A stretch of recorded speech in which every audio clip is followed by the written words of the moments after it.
Irmãos, graça e paz.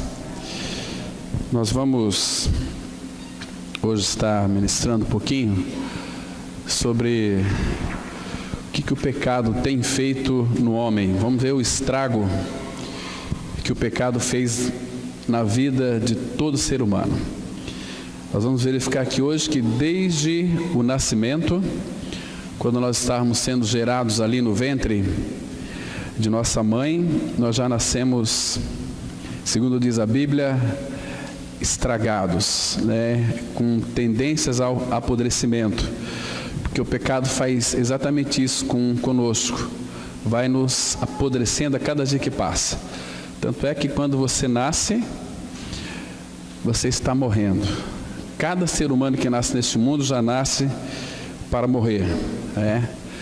Então hoje a gente vai ver, vamos mostrar aqui, detectar alguns pontos dessa natureza corrupta do homem, sobre o que a Bíblia diz a respeito do homem, que nós conhecemos também como depravação total do ser humano. Vamos analisar este tópico aqui hoje.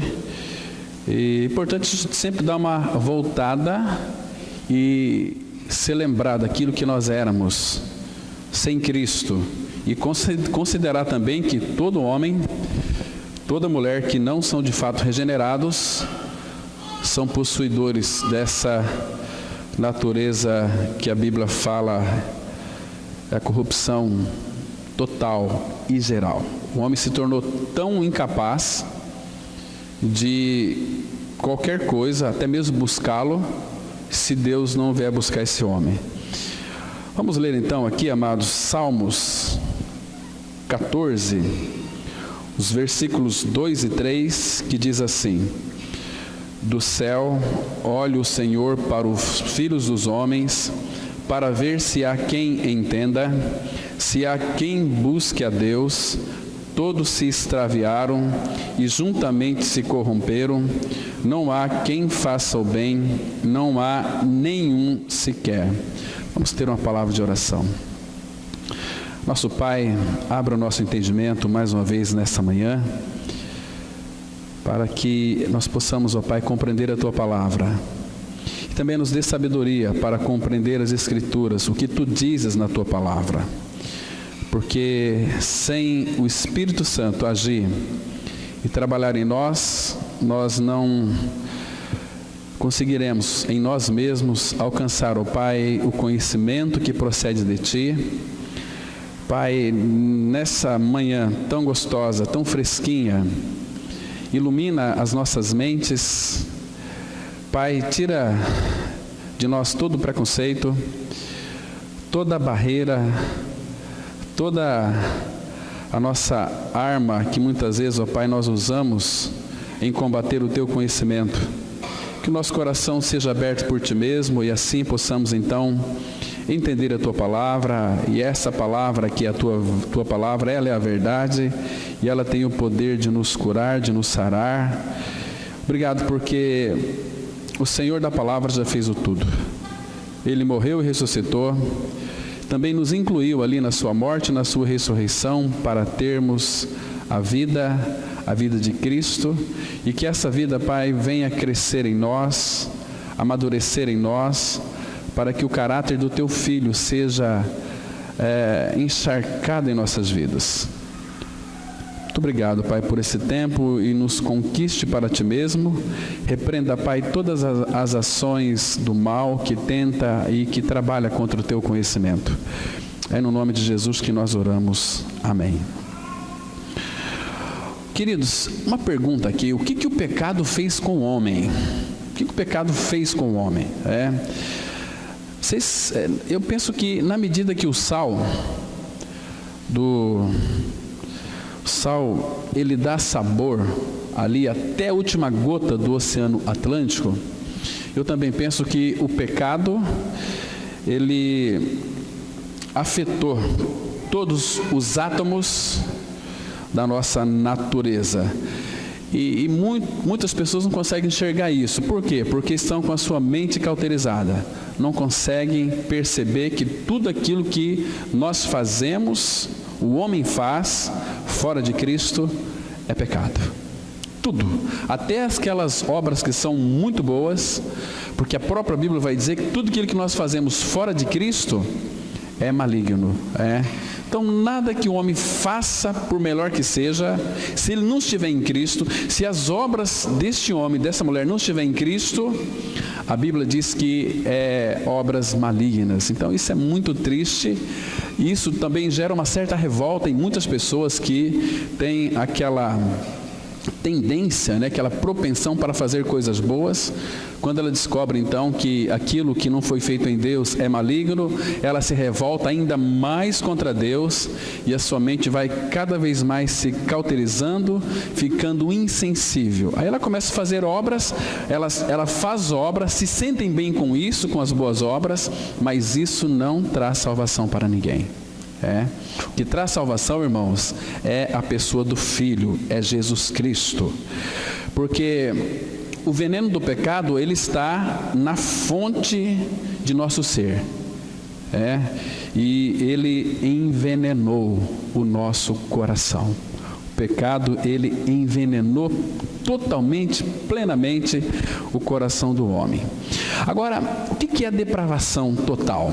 Essa palavra aqui, depravação, ela significa perversidade,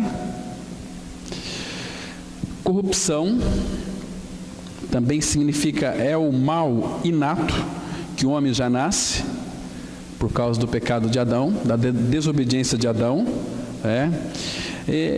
Tudo aquilo que o homem é não regenerado significa corrupção ou depravação total. Assim é o homem sem a vida de Cristo, totalmente depravado. Quando a gente fala assim, puxa, aquele homem, olha só que atitudes mais depravadas que é. Às vezes a gente pensa assim, às vezes se não tiver o coração trocado, nós também somos depravados, irmãos.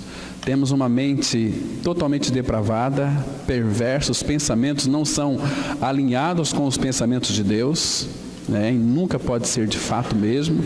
Então o homem se tornou totalmente, diz Isaías, que ele é podre. O ser humano, todo homem é cheio de infecção, é cheio de coisas, de chagas não amolecidas, não espremidas com óleo. O homem é podre. Agora, ele nunca vai saber que ele é isto se alguém não falar para ele. Quando Deus ele fez o ser humano, ele colocou no homem a eternidade. No centro emocional do homem tem uma coisa chamada eternidade. E essa eternidade que está no centro do homem, ele procura de alguma maneira se satisfazer ela, porque o homem ele é carente de Deus. A palavra fala que todos pecaram e carecem da glória de Deus. A carência do homem é de Deus, mas ele busca satisfazer suas carências em coisas.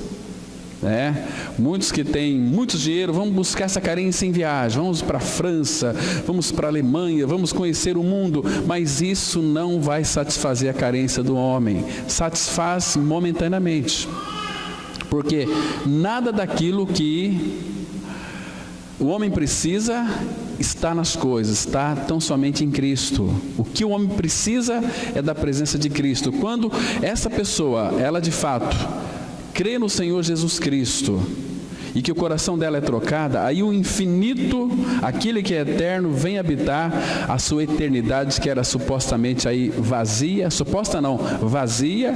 Então Cristo é o único que pode preencher essa vida do homem. Nós lemos aqui no boletim, do céu olha o Senhor para os filhos dos homens. O que significa essa expressão aqui, filho dos homens? O que quer dizer isso? Isso aqui cai por terra todo aquele engodo, aquele engano de que todos são filhos de Deus. Ninguém é filho de Deus enquanto não nascer de novo. Você pode ter uma concepção, porque nessa carência do homem, ele busca, através da religião, seja você católico, seja você evangélico, seja você espírita, budista, qualquer tipo de religião, o homem vai em busca para satisfazer a sua carência, mas Quando de fato ele aprende de uma forma totalmente distorcida, ele nunca vai, de alguma maneira, conhecer o Senhor. Ele precisa de ouvir o Evangelho que vai libertar ele do pecado dele. Aliás, vai libertar o homem do que ele é. Já pensou você ser livre de você mesmo? Não é maravilhoso isso? Porque o nosso maior problema somos nós. E Deus em Cristo veio para nos libertar de nós mesmos, da nossa natureza tacanha, perversa, depravada. Mas, e aqui ele fala, do céu olha o Senhor para os filhos dos homens. Homens aqui, no hebraico, a conotação, a raiz é tanto homem quanto mulher. Homens, no sentido aqui geral da palavra, homens. Mas não seria então correto dizer, do céu olha o Senhor para os filhos, para seus filhos? Por que filho dos homens? Porque todos descendem de Adão. Adão, ele gerou um filho conforme a sua própria imagem, conforme a sua própria semelhança. O homem na queda, ele perdeu a imagem de Deus nele. O homem, ele, pelo sopro de vida, ele se tornou uma alma vivente, fôlego das vidas ali no hebraico, mas ele não nasceu filho de Deus e sim criatura de Deus. Por isso que Deus olha do céu para os filhos dos homens. E para que Deus olha? Para ver se há quem entenda, se há quem busque a Deus. Será que tem alguém que busca a Deus, irmãos? A palavra fala assim no versículo 2, olha, todos se extraviaram e juntamente se corromperam. Não há quem faça o bem, não há nenhum sequer. Não há quem faça o bem, não há quem busque a Deus. E por que nós buscamos a Deus, se a Bíblia diz que nós não buscamos a Deus? Por quê? Sabe por quê? Porque Ele veio nos buscar. Quando um homem, uma mulher está buscando a Deus, é porque Deus o buscou, este homem, essa mulher, e deu a este homem e a essa mulher a capacidade para poder buscá-lo. Lembra os irmãos lá do passado, quando estavam escravos do Egito? O que eles disseram? O que Moisés disse? O Deus dos hebreus nos encontrou. É Deus que veio buscar este homem totalmente depravado.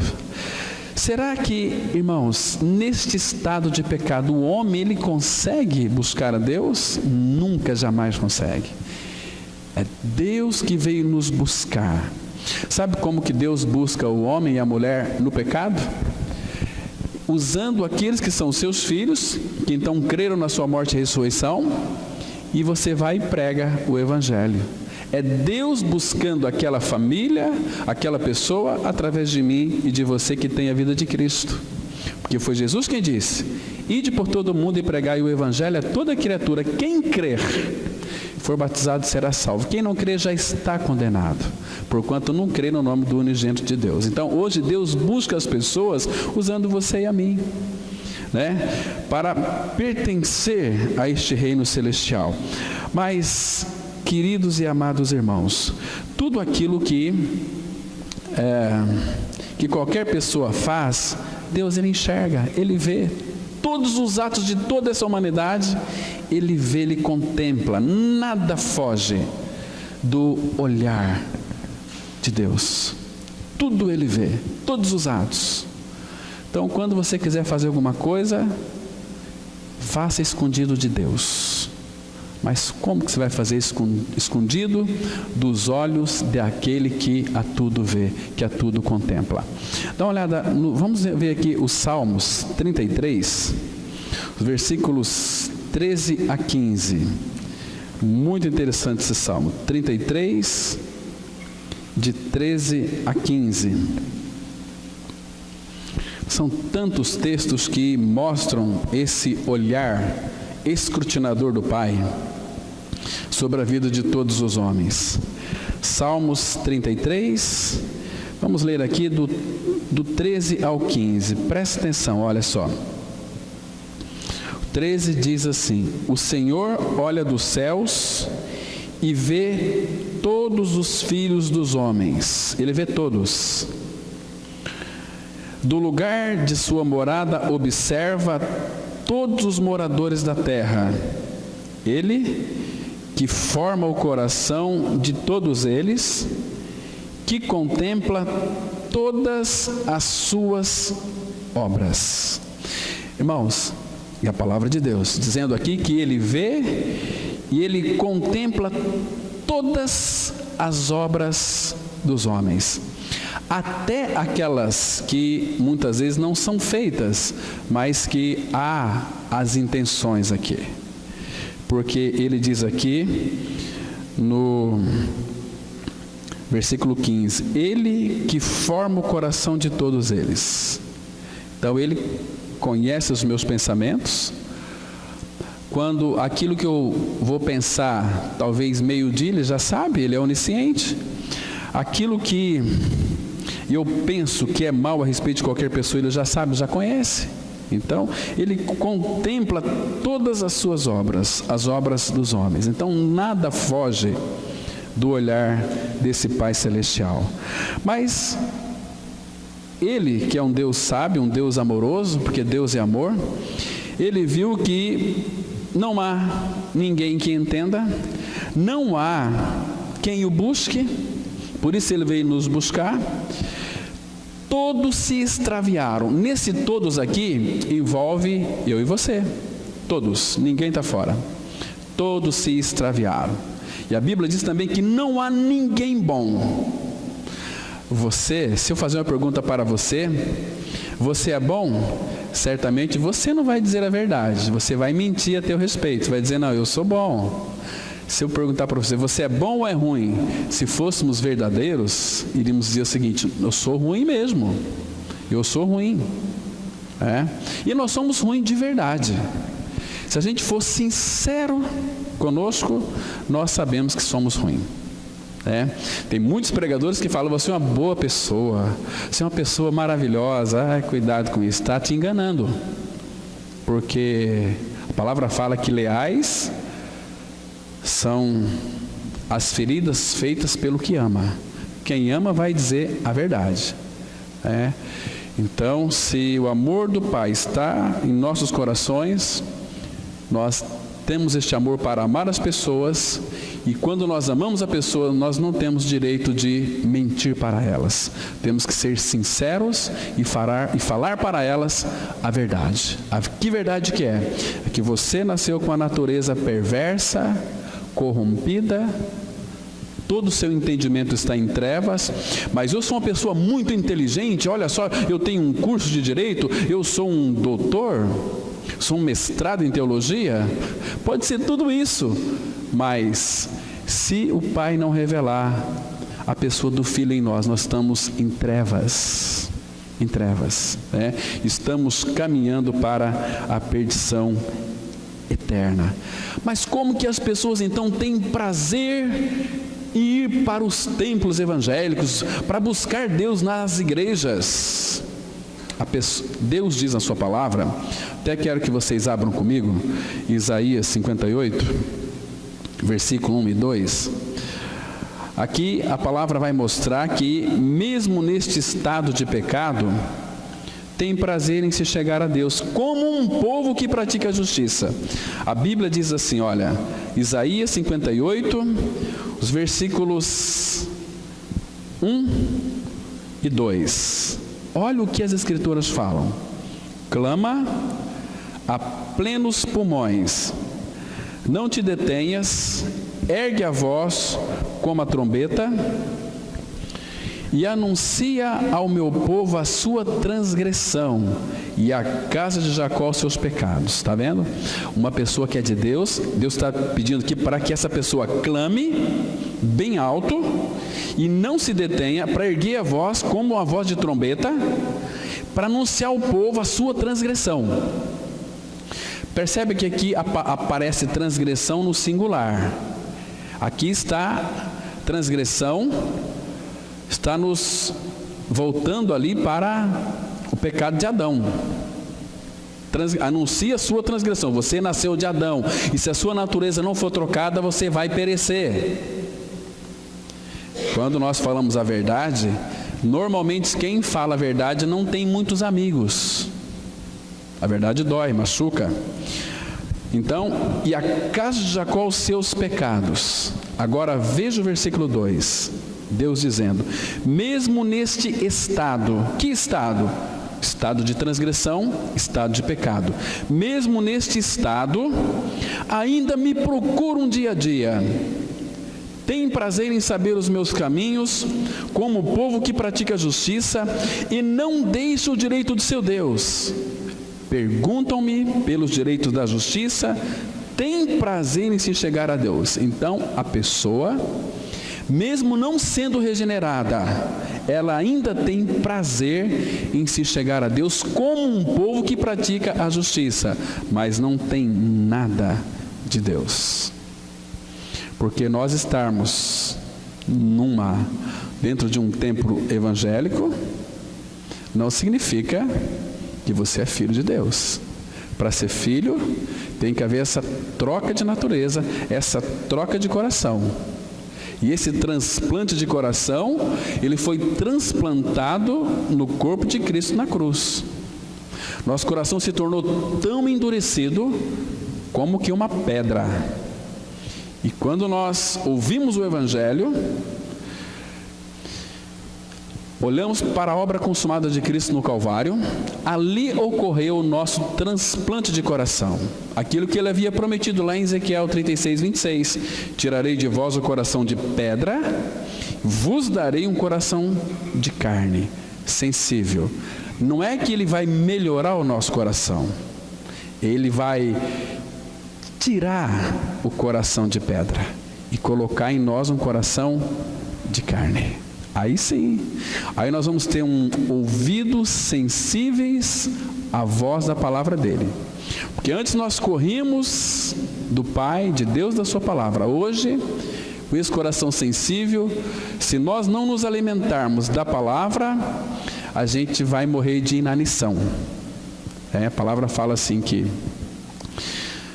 queridos, 1 minuto sequer, se Deus tirar os olhos de você e de mim, a gente se perturba. Diz o salmista: Senhor, não tires os teus olhos de mim, porque senão eu ficarei perturbado. Então ele está com os olhos dele em nós. Então nós temos segurança, mas quando ele tira os olhos de nós, nós ficamos perturbados. Então, queridos, não há quem busque a Deus, todos se extraviaram, juntamente se corromperam, não há quem faça o bem, não há nenhum sequer. A maioria das vezes que o bem que a pessoa faz para o seu próximo, a maioria das vezes é que por detrás disso ela quer reconhecimento. Estamos ajudando, né? Então, estou ajudando, a pessoa vai se sentir bem, mas no fundo ela quer ser aplaudida, ela quer, olha, ser elogiada pelos homens. Olha aquela pessoa como faz as obras, olha aquele lá. Aí a pessoa, ela respira bem fundo e, que delícia, que bom, eu sou o cara. Mas não é, porque quando Jesus falou o seguinte: quando vocês for fazer alguma coisa com essa mão, essa aqui não pode ficar sabendo, porque qual é a recompensa? É de ser visto pelos homens. Agora, quando nós fazemos e não queremos reconhecimento, o reconhecimento vem do Pai, vem de Deus, aí é gostoso. Mas o ser humano, por natureza, ele é um ser totalmente depravado, perverso, corrupto, este mal inato do pecado original de Adão, que está no homem, e se essa natureza não for trocada, aí cada dia mais a palavra fala que o ímpio vai de mal a pior. Mas vamos aqui caminhar no nosso texto. Que uma coisa fique bem clara: as pessoas em estado de depravação total têm consciência e discernem a diferença existente entre o bem e o mal. Ela sabe aquilo que é certo, aquilo que é errado.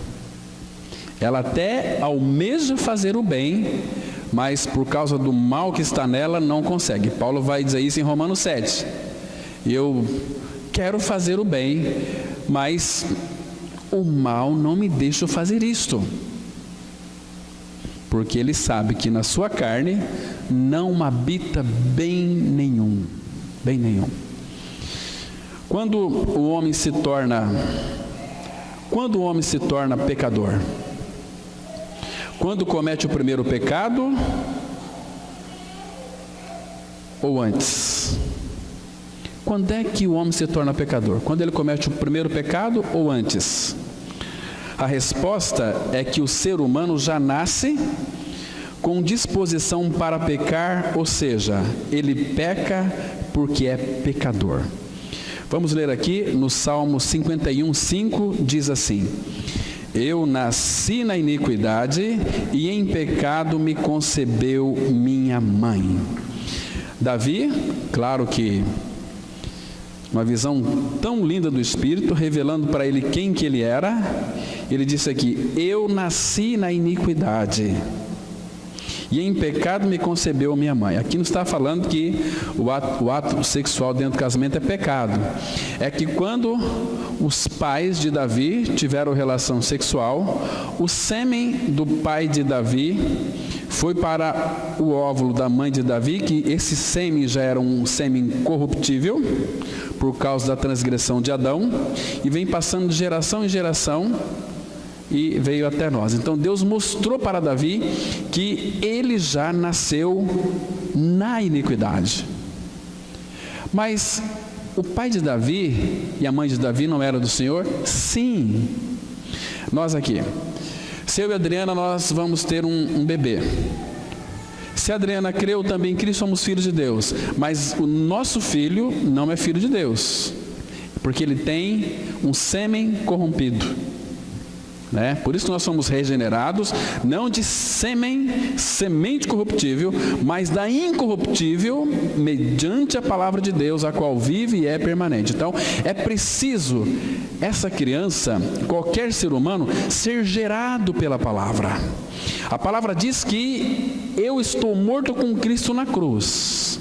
Quando eu creio neste fato, a palavra começou a operar em mim. Agora, quando eu creio que fui ressuscitado com Cristo, eu ganho uma vida nova, uma vida de Cristo. Tiago 1,18, a Bíblia diz assim: porque fostes gerados, não de semente, pois segundo o seu querer, Ele nos gerou pela palavra da verdade, para que fôssemos como que primícias das suas criaturas. Fomos gerados pela palavra. Aí funciona aqui, porque, amados, o próprio Davi vai dizer no Salmo 58, 3 e 4, que eu e você, nós já nascemos mentirosos desde o ventre da nossa mãe. A Bíblia diz que desvia os ímpios desde a sua concepção. Nascem, já se desencaminham proferindo mentiras. Temos dito aqui algumas vezes que não é necessário você ensinar para o teu filho eles a mentirem, a serem rebeldes. Eles vão mentir, vão ser rebeldes. Por quê? Porque tem uma natureza mentirosa, tem uma natureza terrível, pecaminosa, uma natureza de separação de Deus, que é morte. Isaías 59, 2 vai dizer o seguinte, que o Senhor, Ele está com seus ouvidos abertos, a mão dele não está encolhida, está entendida e está estendida, mas o problema é que as nossas iniquidades fazem separação entre vós e o vosso Deus, por causa desta iniquidade que nos separa dele. A palavra lá que fazem separação significa morte. O homem está morto para Deus e muito vivo para si. Então é necessário que nós perdemos a nossa filiação do diabo para ganhar de Cristo. Mas isso vai acontecer pela nossa morte com Cristo. Não só morte, mas pela nossa ressurreição junto com Cristo. Senão você está perdido, está morto para Deus.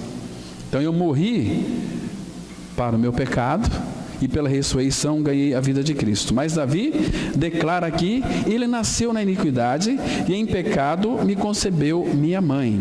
Então isso aqui significa que todos precisam renascer, nascer de novo, ganhar a vida de Cristo, ganhar a vida de Deus. É só pelo novo nascimento, só pela nossa regeneração, essa nova vida que Ele coloca em cada um de nós quando cremos no Senhor, porque o que é nascido da carne é carne.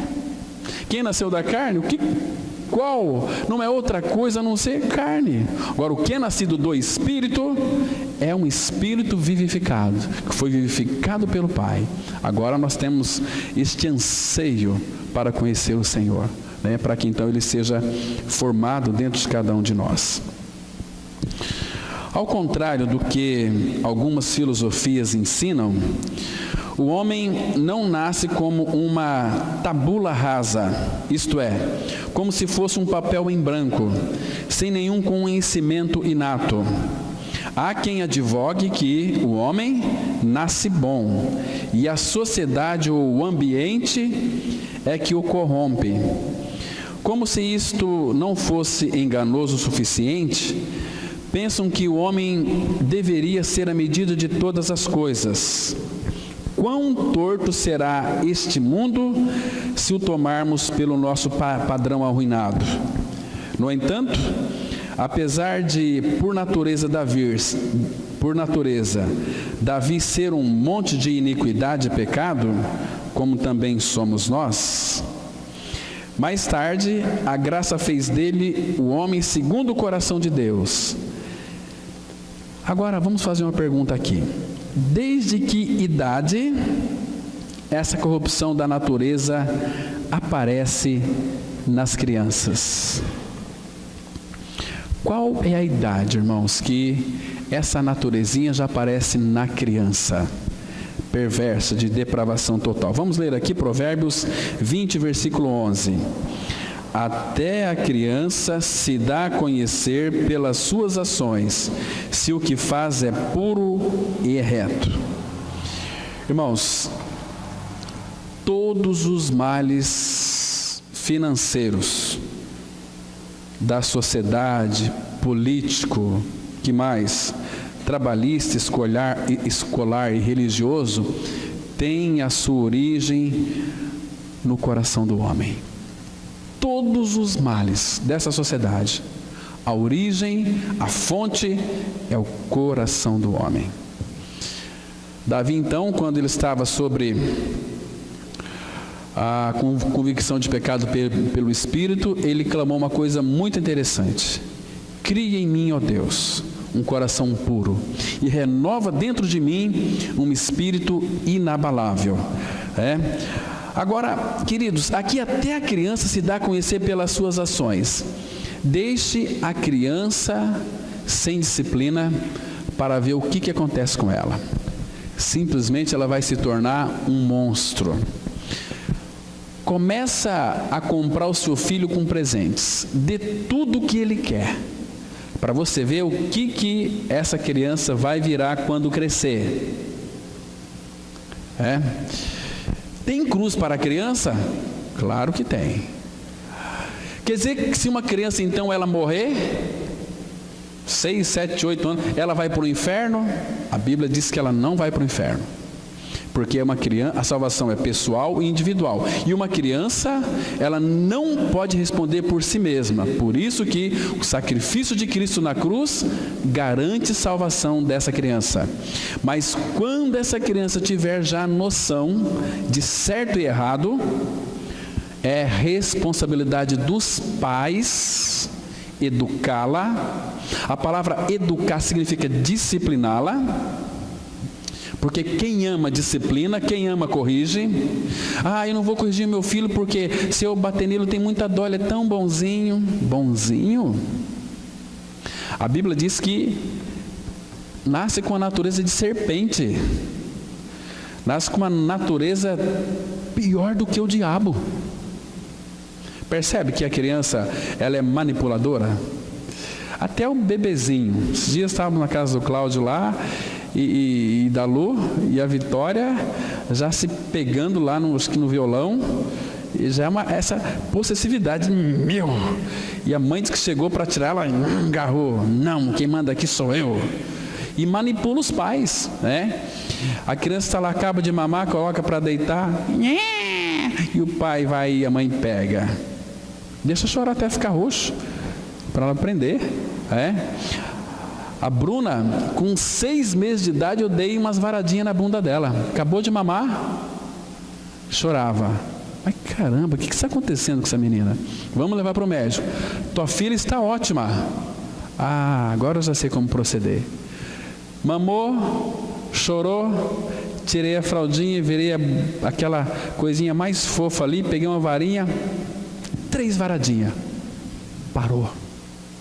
Não chorava mais, mamava, 6 meses de idade. Olha, eu não sei como educar filhos, mas aprendi a educar com meu pai celeste. E ele deixou um instrumento chamado vara, porque toda criança que faz rebeldia, mente, tem que ser corrigida com varinha na bunda, sim. Hoje em dia, muitos pais corrigem seus filhos com brutalidade, espancamento. Não é isso. Correção tem que ser feita com amor. Porque a mãe ou pai que não educa seu filho, que não corrige seu filho, este filho amanhã ou depois vai ser uma vergonha para seu pai e para sua mãe. Abra sua Bíblia. Quer ver? Tem um texto aqui. Provérbios 29. Provérbios 29, versículo 15. Provérbios 29, versículo 15. Então, é a Bíblia quem está dizendo, e a Bíblia é a palavra de Deus. Se é a palavra de Deus, ela é corretíssima. A Bíblia diz assim, Provérbios 29, 15. Eu creio, irmãos, é uma convicção minha aqui, vocês não precisam levar isso em conta, cada um tem sua convicção, mas essa vara aqui é de madeira, e madeira sempre aponta para a cruz. Diz assim a palavra, Provérbios 29, 15. A vara e a disciplina dão sabedoria, mas a criança entregue a si mesma vem a envergonhar a sua mãe. Puxa vida, que interessante saber que a vara e a disciplina dão sabedoria. Ou seja, não adianta você bater porque ele é rebelde, porque mentiu. Corrige com vara e diz assim, olha, você apanhou porque você mentiu. Só bater. Agora tem muitos pais que corrigem a criança porque quebrou um prato, não, criancice. É criancice. Tem que ter sabedoria. Pedir para Deus sabedoria. Olha o versículo 17 aqui. Diz assim, aí do capítulo 29 mesmo. Corrige o teu filho e te dará descanso, dará delícias à tua alma. Se não corrigir, você pode crer que tudo ao contrário vai acontecer. Você não vai ter descanso e você vai ter um sabor amargo. Como que aquele filho dos Estados Unidos que foi para a cadeira elétrica, chegando lá, ele foi condenado à cadeira elétrica, mas porque ele havia estuprado e assassinado uma pessoa. Aí o capelão disse para ele assim, você vai morrer amanhã meio-dia, você tem mais algum pedido para poder fazer? Eu queria ver a mamãe, eu queria dar um beijo na minha mãe. Aí trouxeram a mãe dele, e era umas 10h30, o capelão falou, a tua mãe está aí, eu queria dar um beijo na minha mãe. Pois não, pode beijar a tua mãe. Chegou perto dele, um rapaz de 24 anos, chegou perto para beijar a face dela, deu uma mordida e arrancou um pedaço de carne da face da mãe. E ele, todo amargurado, todo angustiado, disse para a mãe, olha, se a senhora tivesse me corrigido, me educado, eu não precisava hoje passar por essa disciplina. Eu vou ser morto agora. Eu tenho 24 anos. Eu tinha uma vida inteira pela frente. E eu vou passar pela disciplina do mundo. Então, temos que corrigir. Isso é muito sério, irmãos. Olha, é tão agradável quando você vai na casa de alguém, que os filhos já grandes, né, têm um respeito pelos seus pais, que ama seus pais, porque meus pais corrigiram. Qualquer família que você vá, que tem os filhos obedientes, conversa com os filhos. Como é que teu pai te corrigia? Meu pai me bateu com vara. Meu pai me corrigia. Hoje virei um homem de verdade. Eu fui muito mimado na minha infância, porque quando meu pai ia me bater, eu ia debaixo da saia da minha avó e ela me protegia. Poderia ser talvez até muito melhor, mas eu não fui corrigido como deveria ser corrigido. Eu tinha que ter apanhado mais. Às vezes a minha esposa fala: amor, você parece que não apanhou quando você era pequenininho. A gente fica muito dengoso, entendeu? Mas é necessário corrigir a criança. Sabe por quê, irmãos? Abre em Mateus, capítulo 15, versículo 4. Porque se você não corrigir teus filhos não vão te honrar. E se teus filhos não te honrar, eles vão estar te desonrando e eles vão ser ceifados bem cedo. Olha só, Jesus ele diz aqui, olha, Mateus 15, versículo 4. Mateus 15, verso 4. Olha que interessante. Porque Deus ordenou: honra teu pai e tua mãe, e quem maldisser a seu pai ou a sua mãe, seja punido de morte. Tá vendo? E hoje, liga a TV, nos noticiários, que você vai perceber o que é adolescentes e jovens que têm morrido nos dias de hoje. E por que eles têm morrido? Não honram pai e mãe. E a Bíblia diz que eles serão punidos de morte. Eu já fiz muitos velórios de rapaz de 21 anos, de adolescente de 17 anos, sofreu acidentes. Por quê? Depois, conhecendo a história, não honrava pai e mãe. Filho, onde é que você vai? Eu vou lá num lugar tal, etc. Filho, lá é perigoso, não vai. Mãe, eu vou sim, ninguém manda em mim. Morte. Morte. É muito sério, é a palavra de Deus, irmãos. Muitos, infelizmente, não consideram aquilo que Deus diz na sua palavra. Irão perecer todos. Então, até a criança se dá a conhecer pelas suas ações, se o que faz é puro e reto. A corrupção do seu coração logo se manifesta: orgulho, vontade própria, vaidade, mentira, aversão ao que é bom. São frutos amargos que cedo brotam no novo, mas corrupto o ramo. Devido à queda de Adão e por causa do nosso próprio pecado, a nossa natureza se tornou tão corrompida e depravada que é impossível para qualquer homem vir a Cristo, amá-lo e servi-lo, estimá-lo mais do que tudo neste mundo e submeter-se a Ele, até que o Espírito de Deus o regenere e implante nele uma nova natureza. Por si só, ninguém consegue mudar a sua natureza perversa. Vamos ler aqui Jeremias 13, versículo 23. Pode acaso o etíope mudar a sua pele, ou o leopardo as suas manchas? Então, poderíeis fazer o bem, estando acostumados a fazer o mal? Queridos, quando de fato o homem ele tenta de alguma maneira mudar a sua própria natureza, e o homem ele tenta de todas as formas se auto-arrepender. Eu frequento uma igreja evangélica, agora eu vou ser um homem diferente. Então, ele tenta se auto-mudar. Ele se esforça para não fazer aquilo que ele não fazia antes. E aqui faz uma pergunta: pode acaso o etíope mudar a sua pele? Etíope é aquele lá da África, um etíope, um moreninho, de repente ficar um polaco? Não tem jeito. E o leopardo, as suas manchas, você acha que tem jeito de mudar? Não tem. Então, podereis fazer o bem, estando acostumados a fazer o mal, porque a nossa natureza não faz outra coisa a não ser mal, maldades. Domingo passado nós falamos sobre a língua aqui.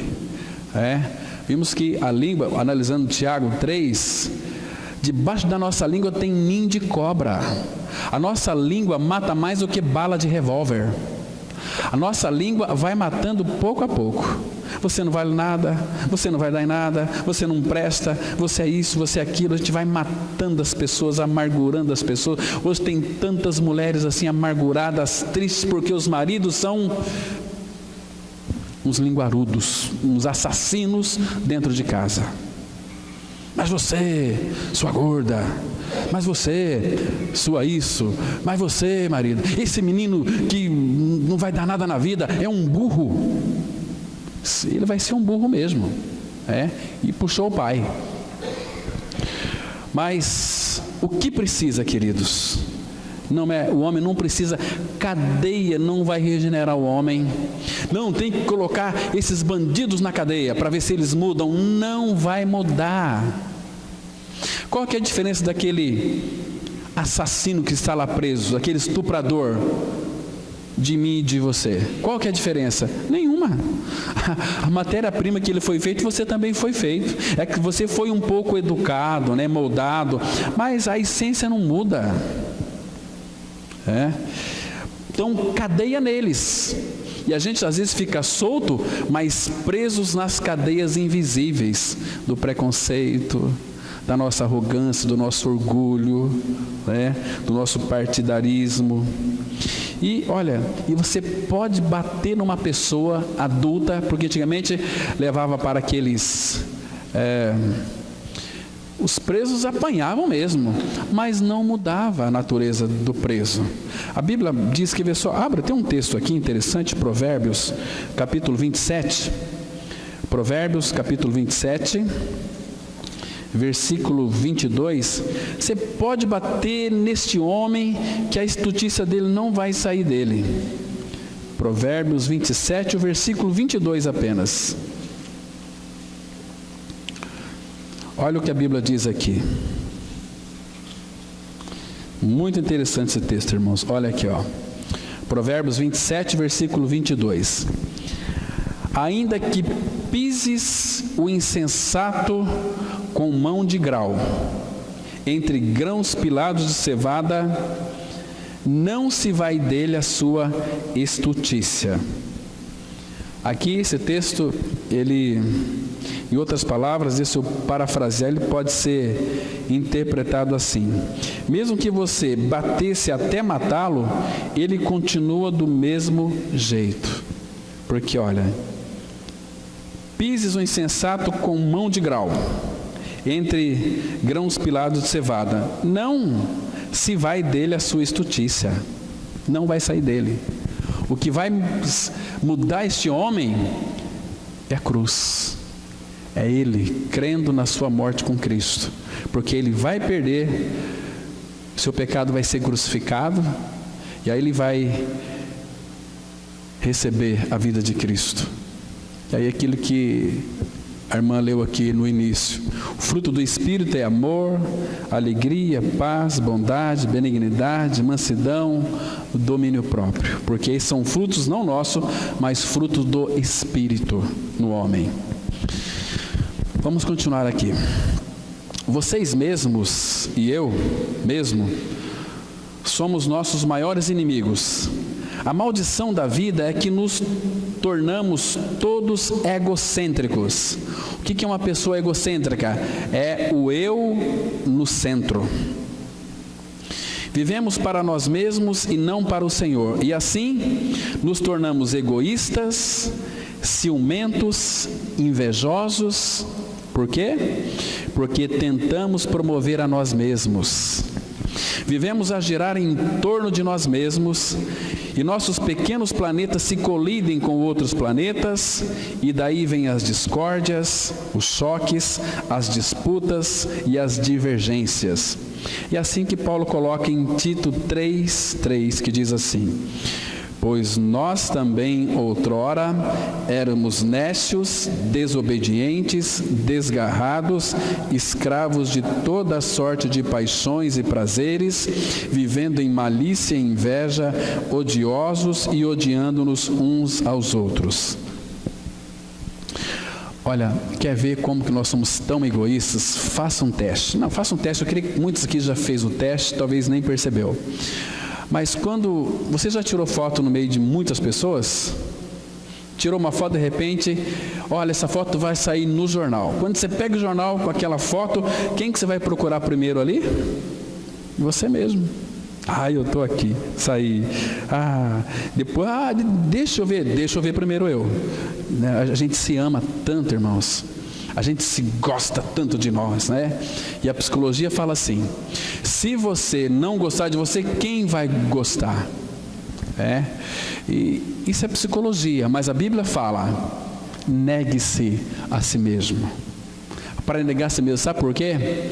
Porque Deus não precisa de nada daquilo que nós fazemos fora dele. Então negue-se a si mesmo. Em outras palavras, Deus está dizendo: deixa eu fazer através de você. Você não sabe fazer as coisas. E nós não sabemos mesmo. A gente faz tudo errado as coisas. E se a gente está fazendo uma coisa, a gente pensa que está certo, fazemos errado. Aí alguém vem, você está fazendo errado. Quem é você para falar que estou fazendo errado? Não é assim a nossa naturezinha? Há muitos vêm para a igreja, mas deixam o guizo da Cascavel em casa. Chega lá, coloca o guizo de novo e lá é o cascavelzão. Aquele homem que chegou em casa bravo com a filha, xingou a esposa, e a esposa falou assim: seu hipócrita desgraçado. Aí a filha falou: mãe, ele não é hipócrita não, o pai aqui está sendo sincero, ele é isso mesmo. Lá fora que ele é hipócrita, lá fora ele finge uma coisa muito boa. Aquele casal estava brigando, o telefone toca, estava brigando: tua mãe não sei o quê, a tua mãe não sabe nem fazer comida, e briga o casal, e brava um com o outro, a ponto de se pegar. De repente o telefone toca, aí foi a mulher lá: oi, tudo bem? Oi, que saudade. Mas não estava brava? Não estava nervosa? Não estava irritada? Então, as pessoas que a gente ama, a gente deveria tratar com amor e carinho, a gente não trata, a gente mete os pés pela mão. Mas com os de fora, que a gente mal conhece, a gente finge que é uma pessoa boa, a gente finge, sabe, é tão interessante. Gente, sem Cristo nós somos um turbilhão de hipocrisia. Nós fingimos aquilo que nós não somos. Nós nos esforçamos para ser aceito para essa sociedade. Para eles dizer o seguinte: olha, vocês são pessoas boas. Nós ficamos muito preocupados com a opinião dos outros a nosso respeito. Não deveria ser assim. As pessoas lá fora deveriam conhecer como nós somos de fato. Temos que assumir a nossa identidade. Se é filho de Deus, amém. Mas se você é uma pessoa totalmente rebelde, mal mesmo, por que você esconde isso? Seja você mesmo, Eu sou mal, eu sou partidarismo, eu gosto de levar vantagem. Então, promulgue isso. Porque o diagnóstico da Bíblia é tão correto.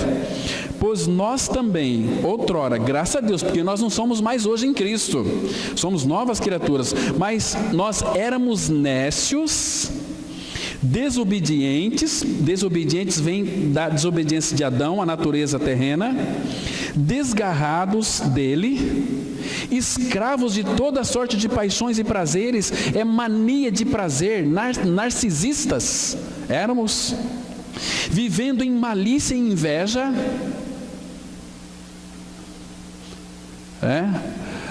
ou nós não nascemos invejosos? Eu queria ter os olhos daquele rapaz azuis. Queria ter um carro igual aquele carro lá. Tudo sem inveja, que nós não admitimos que nós somos. Agora, isso tem cura. É cruz. Quando você crê que foi crucificado com Cristo, você ganha uma nova natureza. Vivendo em malícia e inveja, odiosos e odiando-nos uns aos outros. O ser humano sem Cristo não faz outra coisa a não ser odiar e ser odiado.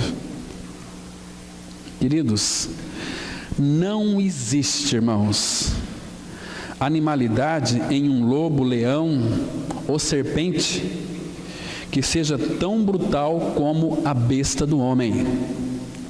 O ser humano é o bicho mais brutal do que qualquer tipo de animal peçonhento, bravo. O ser humano é terrível. Então, essa importante faculdade da alma foi destituída da sua glória original e coberta de confusão. Tanto a mente como a consciência estão corrompidas. Por isso a Bíblia diz que não há quem entenda. Por que ninguém entenda? Porque a mente foi corrompida pela queda de Adão. O pecado fechou as janelas da alma e a escuridão se estende por todo lugar. Ela é a região das trevas e da sombra da morte, onde a luz é como a escuridão. Lá reina o príncipe das trevas, onde não se pratica nada além das obras das trevas. Nós nascemos espiritualmente cegos e não podemos ter essa visão restaurada sem um milagre da graça. Esse é o seu caso, quem quer que você seja, se ainda não nasceu de novo. Está escrito aqui em Jeremias, capítulo 4, versículo 22. Vamos ler juntos. Deveras, o meu povo está louco, já não me conhece. São filhos nécios e não inteligentes. São sábios para o mal e não sabem fazer o bem. A palavra aqui, quando fala assim, o meu povo está louco, é nécio, meu povo está nécio, não tem necessidade, confia em seu próprio coração. E a Bíblia vai dizer, em Provérbios 28, 26, que aquele que confia em seu próprio coração é insensato, é nécio, é louco, é um demente. É uma loucura você confiar em seu próprio coração, é terrível, né? Agora, por que os nécios eles são mortos? Existe um desvio de identidade desde o ventre materno, porque o homem já nasceu na iniquidade. Mas só que ele nasce neste mundo que para ele está tudo bem, ele acha que não precisa de nada, tem tudo que precisa, mas ele sabe lá no seu íntimo que falta alguma coisa, tem alguma coisa faltando, ele não sabe o que é.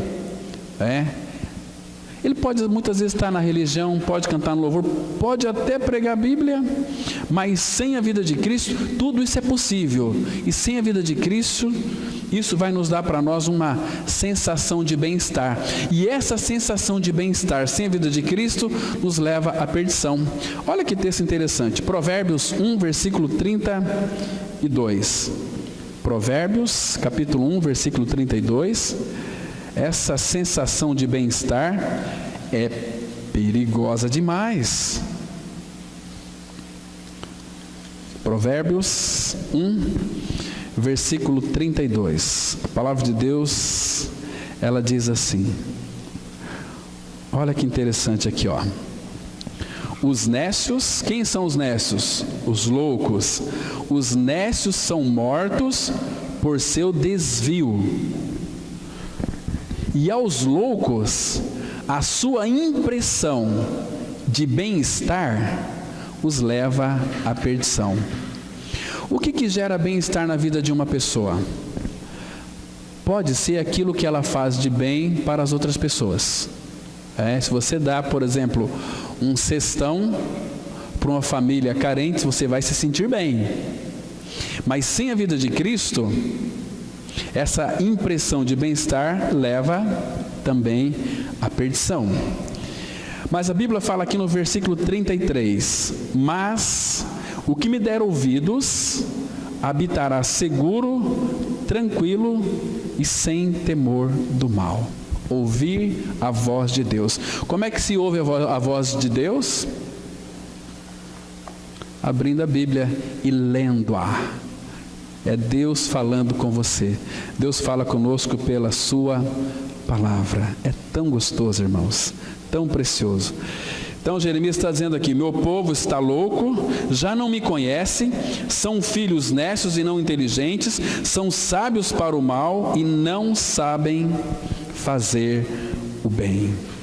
Por isso que a falta de conhecimento de Deus, irmãos, é algo terrível. Sabe por quê? Porque Oséias 4:6, a Bíblia diz assim: o meu povo está sendo destruído porque lhe falta o conhecimento. Se nós temos essa informação de que por falta de conhecimento as pessoas estão sendo destruídas, por que não vão procurar conhecer o Senhor? Por que não? Porque se meu povo está sendo gradativamente destruído por falta de conhecimento dele, por que não volta para ele, não volta para a sua palavra, para poder conhecer a ele? Não querem. O povo quer perecer, o povo quer ser enganado, o povo quer ser iludido, o povo gosta de ser enganado. Por isso que esses grandes pregadores conseguem manipular o povo, porque é um povo besta, um povo incoerente, um povo cabeça dura, um povo que se diz filho de Deus, mas desmentem com a sua vida, um povo que se diz cristãos, mas são na realidade uns tristãos. Não conhece o Senhor. Ah, você é cristão? Vamos compartilhar Cristo, fala-me de Cristo para mim. Ai, sabe, eu era um drogado, sabe, eu era assim um doente, não, fala-me de Cristo, não quero que você fale de você, fala-me de Cristo. Então, sabe, fica aí enrolando, não sabe nada de Cristo, é analfabeto da Bíblia, quanto mais do Senhor. Vocês entendem, irmão, o que eu estou querendo dizer? Que a depravação torna o homem incapaz de conhecê-lo. É preciso ele ser ensinado, como diz a Bíblia, e crer como diz a Bíblia, e buscar. Queridos, não é fácil você passar aí 1, 2, 3 horas por dia lendo a Bíblia, 4 horas. Sei que muitos aqui trabalham, mas nada impede você ler a Bíblia meia hora, 15 minutos por dia. É o alimento teu, e você é aquilo que você come, Mas é impressionante como existem pessoas religiosas, e lugar de gente religiosa é no inferno, lugar de crente religioso é no inferno, porque eles não querem o Senhor, querem as bênçãos dele, vai ficar com as bênçãos dele, mas se ficar sem ele, vai perecer no inferno. Jesus não veio aqui para te encher você de presente, de casas e carros novos, de prosperidade. Isso é uma consequência, mas Ele tem chamado a nossa atenção para Ele mesmo. Somos chamados para a comunhão do Seu Filho Jesus Cristo. As pessoas não querem o Senhor. O homem, no estado em que se encontra, antes de receber a graça de Deus, ama tudo e qualquer coisa que não seja espiritual. Porque aos domingos o homem não é encontrado congregando-se junto com outros irmãos? Por que não nos achamos mais frequentemente lendo nossas Bíblias? O que acontece para a oração ser um dever quase que totalmente negligenciado? Por que Jesus Cristo é tão pouco amado? Por que até mesmo os seus seguidores professos são tão frios em seus sentimentos para com Ele? De onde procedem essas coisas? Nós não podemos acreditá-las a outra fonte que não seja a corrupção e a perversão dos sentimentos. Sentimentos aqui você pode colocar também coração. Nós amamos o que deveríamos odiar e odiamos o que deveríamos amar. Por que a gente odeia aquilo que Deus ama e ama aquilo que Deus odeia? Porque nós temos um coração enganoso. Jeremias 17:9, a Bíblia diz assim: Enganoso é o coração mais do que todas as coisas, e desesperadamente corrupto, quem o conhecerá? Queridos, quem conhece o coração? Você acha que você se conhece, né? Conhece coisa nenhuma. Você só vai se conhecer, e eu só vou me conhecer quando eu conheço a Cristo. Quanto mais eu conheço Ele, mais eu sei quem eu sou. Porque nós criamos conceitos muito bons a respeito de nós mesmos, né? Eu sou bonzinho, né? Eu não mato, não roubo, não fumo, não me prostituo. Eu sou o pior que tem. As piores pessoas para Deus fazer uma obra são aquelas boazinhas. O ser humano é uma praga. O ser humano é uma peste. O ser humano fala tanto, hoje dentro das igrejas evangélicas, fala mais do diabo do que de Deus. Mas o certo seria falar de quem é o homem, porque o homem é pior do que o diabo. Os feitos do homem ultrapassam os feitos do maligno. Abra aí a sua Bíblia. A Bíblia responde. Jeremias, capítulo 5, versículo 28. Tão claro o texto aqui, é que a gente tem dificuldade em crer na palavra de Deus, porque muitas vezes gostamos de ser iludidos e enganados, nós não gostamos da verdade, não gostamos da palavra, mas ela continua dizendo o seguinte, Jeremias 5, verso 28, e eu fico com a palavra de Deus, diz assim, engordam, tornam-se nédios e ultrapassam até os feitos do malignos. Não defendem a causa dos órfãos, para que prospere, nem julgam o direito dos necessitados. Percebe aqui, irmãos, que o ser humano sem Cristo ultrapassa até os feitos do diabo. Tudo que o homem faz, coloca a culpa no diabo. Será que o diabo tem culpa do teu adultério? Será que o diabo tem culpa de você ser um safado? Será que o diabo tem culpa de você ser uma vítima? Não, você é astuto. Você é astuta. Nascemos com a natureza terrível, mas Cristo veio e te amou e trocou sua natureza por uma nova natureza, um coração novo. Agora tem que desejar e querer. Não, eu creio, Senhor. Ei, eu gosto do irmão Souza. Ele fala assim: o ser humano é uma peste. Ô, gente safado. Essas pastorzadas que não pregam o evangelho são tudo safado e bandidos, ele fala. Mas é verdade mesmo. A bandidagem que faz com esse povo aí é brincadeira. Os povos estão carentes de Cristo e dão para eles palha.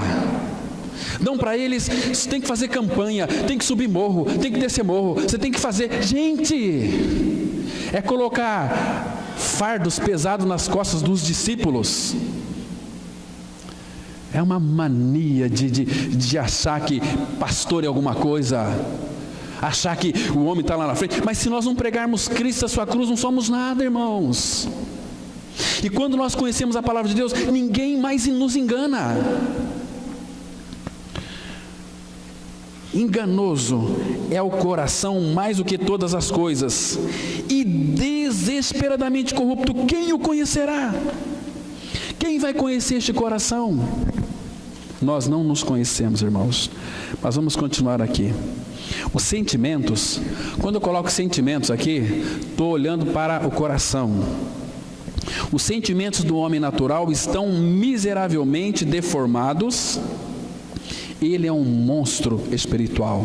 O seu coração se encontra onde deveriam estar os seus pés, seguro ao chão. Seus calcanhares estão levantados contra os céus, para onde deveria estar posto o seu coração. Sua face está voltada para o inferno, por isso Deus o chama para converter-se. Ele se alegra com o que deveria entristecê-lo, e se entristece com o que deveria alegrá-lo. Se gloria com a vergonha e se envergonha da sua glória. Abomina o que deveria desejar e deseja o que deveria abominar. Vamos ler aqui Provérbios 2, 13 e 14, a Bíblia diz assim: dos que deixam as veredas da retidão para andarem pelos caminhos das trevas, que se alegram de fazer o mal, folgam com as perversidades dos maus. Muito bem, vamos entender uma coisa aqui interessante. Salomão foi tão sábio que escreveu isso de uma forma tão inspirada pelo Espírito, mostrando de fato quais são as atitudes do homem. Primeiro que dos que deixam as veredas da retidão. Viver uma vida reta é uma vida de levar a cruz diária. Retidão significa morte. Linha reta no eletrocardiograma é morte. Vida de retidão. Deixam esse caminho de retidão, de levar a cruz, que não é um caminho fácil, para andarem pelo caminho das trevas. Caminho das trevas aqui é caminho da ignorância. É o caminho que, não, o que o pastor falou, então eu vou acreditar, porque é o pastor. Cuidado com isso. Porque tem muitos pastores que não pregam a palavra de Deus coisa nenhuma. Ficam dando palha para o povo. Falando em nome de Deus, mas não tem nada a ver com o Pai. Porque falam Deus, busca Deus, é Deus, mas cadê Jesus Cristo? Ninguém vê ao Pai senão por mim, disse ele em João 14,6. Cadê a obra de Cristo e a pessoa de Cristo? A pessoa e a obra. Estão anulando totalmente a obra consumada de Cristo. Então, deixam as veredas da retidão para andarem pelos caminhos das trevas, da ignorância, que se alegram de fazer o mal. Porque, queridos, esse mal aqui não vai pensar que é fazer maldade para as pessoas, é você estar fazendo o bem em nome de Deus e achando que é bem, mas na realidade é mal, porque não foi feito em Cristo. E folgam com as perversidades dos maus. O que significa folgar com as perversidades do mal? Aqui em Campo Grande tem um líder religioso, pregador da Bíblia, que recentemente adulterou, e aí fizeram reunião de pastores dizendo o seguinte: não, isso é normal, misericórdia. Aqui em Cidrolândia a coisa está preta. Nunca vi tantos líderes evangélicos em adultério, igual tem aqui nessa cidade. E a maioria deles não tem vergonha de falar não, porque é fato, foi a coisa já promulgada. Pastores, vivendo uma vida de adultério. E depois dizem que isto é normal. Abra lá em Provérbios 4, verso 19. Irmãos, isso é pernicioso demais, é triste demais. Provérbios capítulo 4, versículo 19. Que tristeza.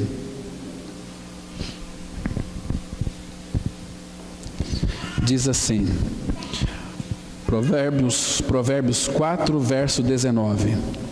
O caminho dos perversos é como a escuridão, nem sabem eles em que tropeçam. Adulterou, isso é normal, eles não sabem que tropeçaram. Pastores aqui de Campo Grande foi preso, andou fazendo umas falcatruas, não sabem que tropeçam. Perverso. Será que de fato foi regenerado? Será que de fato creu na sua morte e ressurreição com Cristo? Não creu, irmãos. Agora, chegando a época da política, Não, nós temos que colocar na Câmara uma bancada evangélica. É uma cambada evangélica. Não tem bancada, você tem cambada.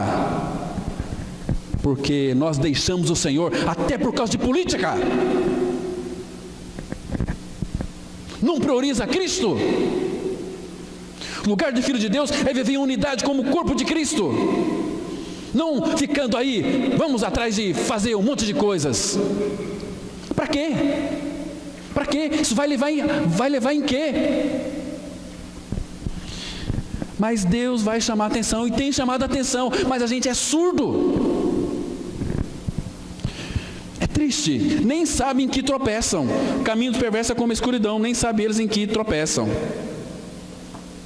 E vamos nós aqui apoiar o Ari, apoiar o Marcelo, apoiar ninguém. Vamos orar para que Deus nos traz direção, para a gente votar naqueles que Ele quer que coloca lá.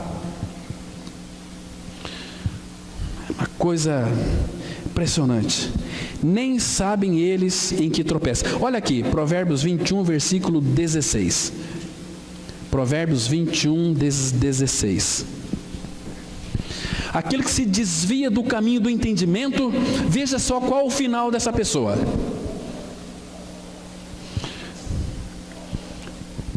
Provérbios 21, 16. O homem que se desvia do caminho do entendimento, na congregação dos mortos repousará.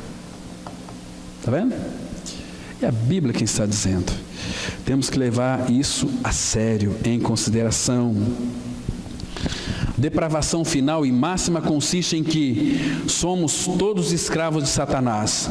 Nossa própria natureza não só se tornou torcida e pervertida, mais terrível ainda, porém é o fato de que nos tornamos os escravos do diabo. Todo homem e toda mulher não regenerados pertence ao reino das trevas.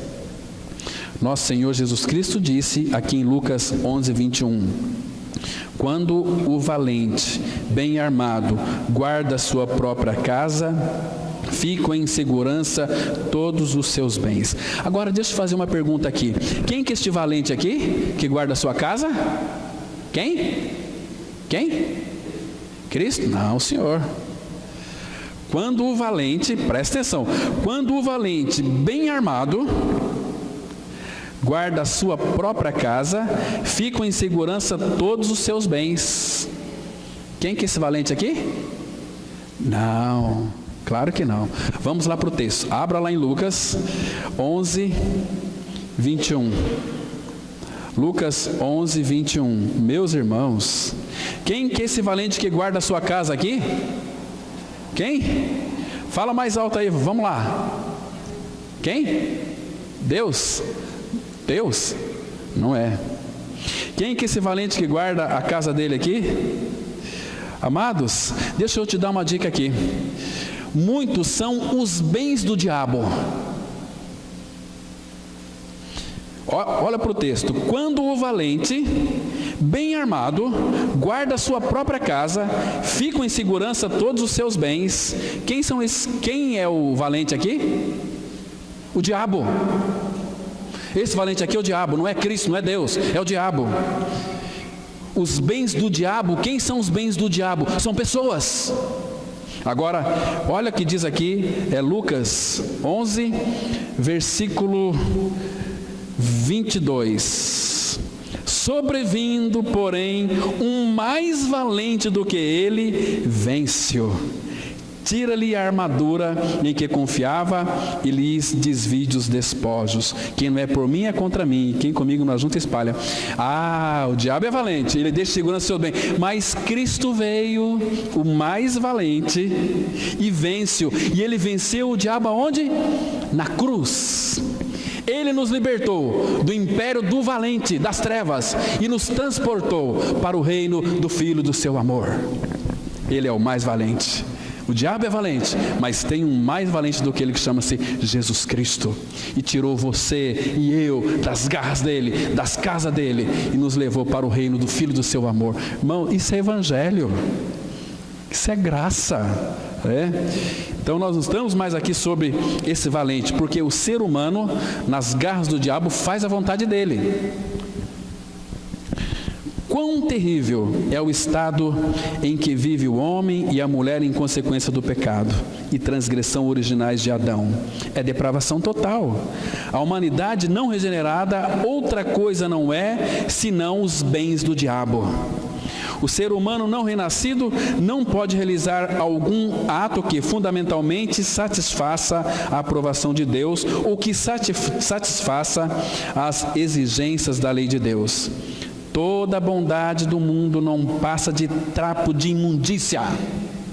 É a Bíblia que diz. Isaías 64, 6. Mas todos nós somos como o imundo, e todas as nossas justiças como o trapo da imundícia. Todos nós murchamos como a folha, e as nossas iniquidades como um vento nos arrebatam. Olha como começa o versículo. Todos nós somos como o imundo. Está vendo aqui? E as nossas justiças, aquelas coisas que nós fazemos de bom, é trapo da imundícia, porque não são feitas em Deus, em Cristo, né?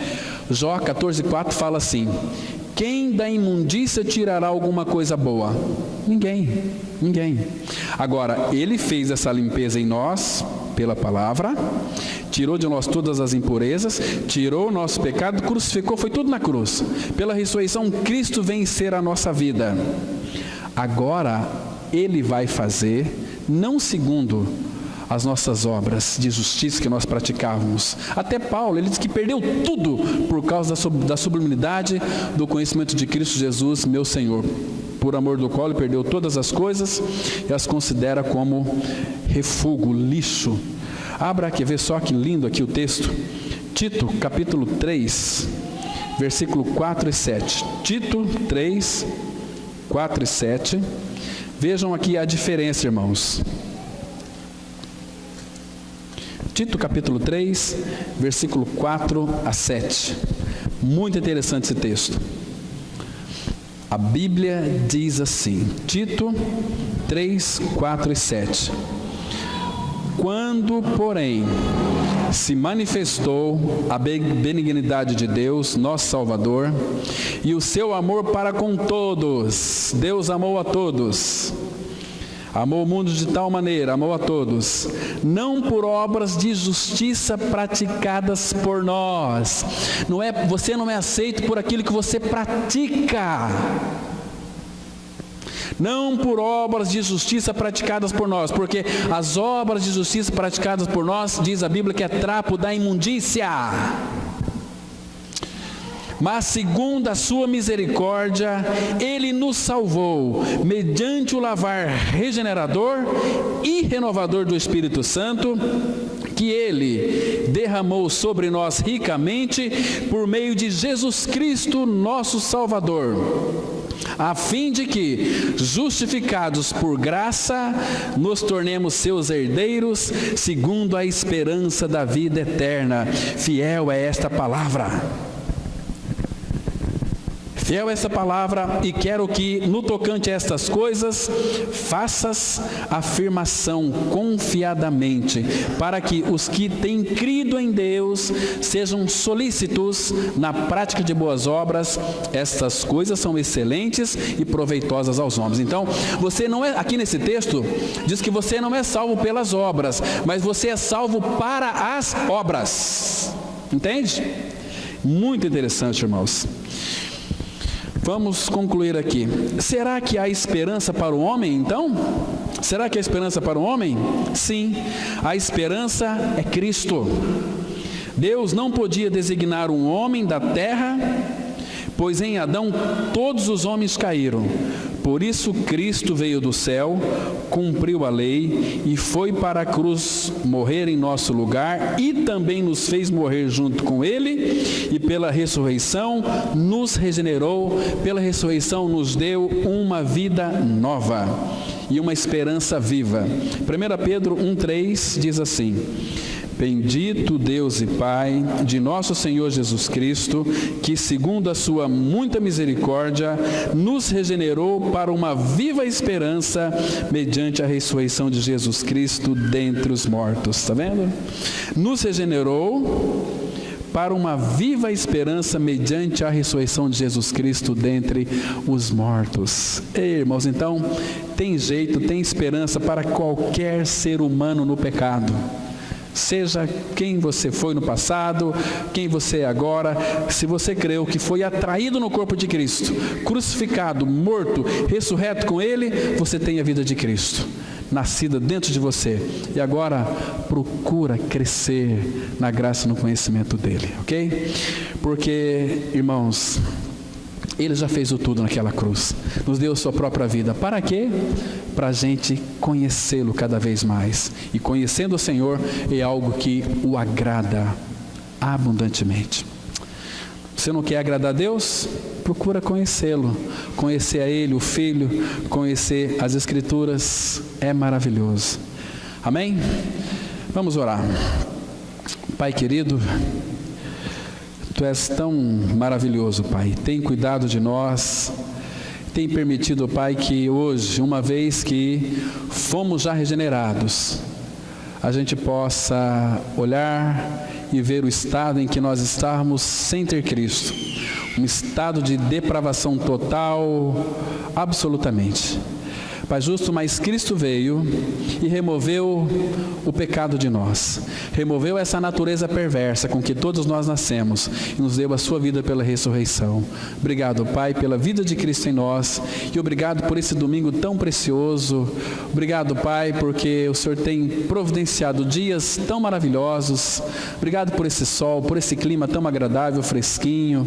Obrigado, Pai, pela vida da igreja. Obrigado pelos irmãos que não puderam estar aqui hoje. Muitos estão trabalhando, outros viajando, mas Pai, cuida de cada um deles, os abençoe ricamente, em nome do Senhor Jesus nós oramos,